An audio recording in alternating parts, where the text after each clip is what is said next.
Married at First Sight, Season 14, Episode 15, and this video is for Michael and Jasmina. I've done videos on all four couples. At the end of this video, you will see a picture link here. So after this video, be sure to click on it, and you'll get to see the videos for my other couples. But let's talk about Michael and Jasmina. Well, let me just say this. Finally, after 15 episodes, we finally get a peek more into Jasmina's real trauma-filled childhood. Finally, we get some answers into where did this all come from. We done spent 15 episodes digging into Michael's trauma and his past life. And finally, we get to see the root of the problem of Jasmina.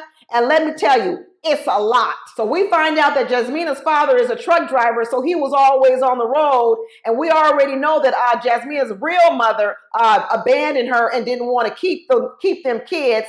Then we find out Jasmina's first stepmother was like a mean witch from the north, and she said the first stepmother was mean and never hugged her, never kissed her, never did anything for her. So we already know Jasmina's been abandoned by her birth mother. Her first stepmother didn't even care for her.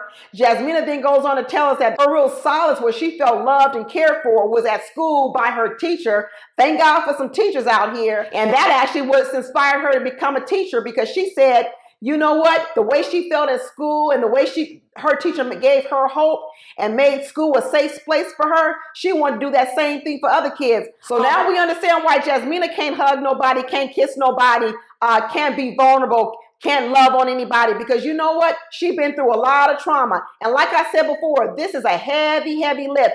And Jasmina doesn't know how much work she is. She really doesn't give Michael enough credit and him trying to sift through all this trauma that she has. He has done a lot more work than Jasmina. He might have had as much trauma in his life as Jasmina, but it sounds like Michael has tended to his trauma over the years a lot better than Jasmina has. And this whole thing that Jasmina isn't attracted to Michael, she may not be right now, but I'm telling you, it's all fear-based.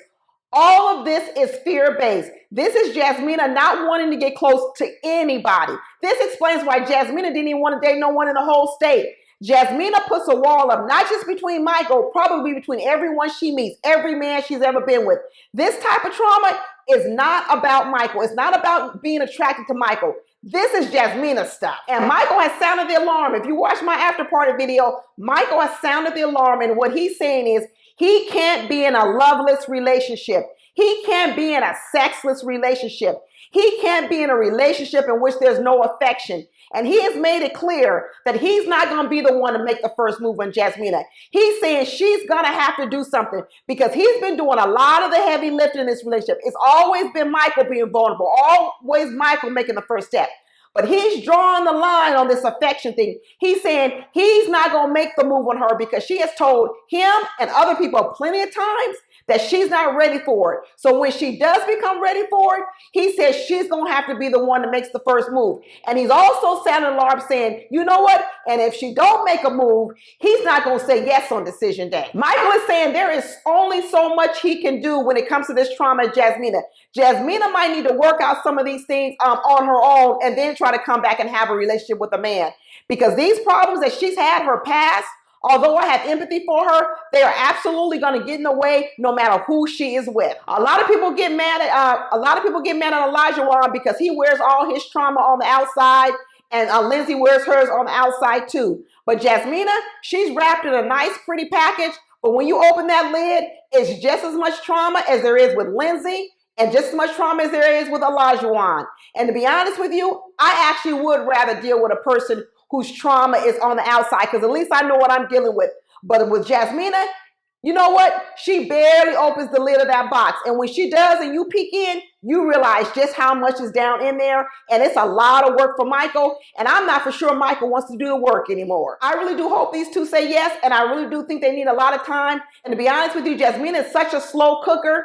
I'm not for sure when she will be ready for affection. And I'm not for sure that Michael wants to sit around and sacrifice his own needs of affection and wait for Jasmina.